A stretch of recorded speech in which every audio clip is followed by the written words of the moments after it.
how to create a Gmail account without using a phone number.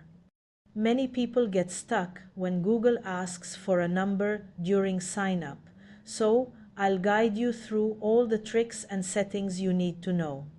Let's get started. First, open your browser and go to accounts.google.com. Click on Create Account and choose for myself or for work and business, depending on your need.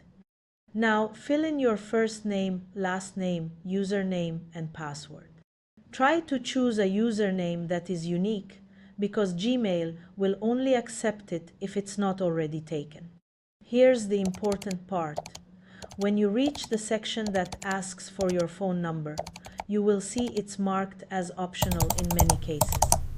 If you're creating the account on a desktop browser, sometimes Google won't require it. So just leave the phone number field empty and move to the next step. Even though you're skipping the phone number, I strongly recommend adding a recovery email address. This helps you recover your account in case you forget your password or get locked out. Now scroll through Google's privacy and terms page. Take a moment to read it if you like. Then click I agree. Congratulations! You now have a Gmail account without providing a phone number.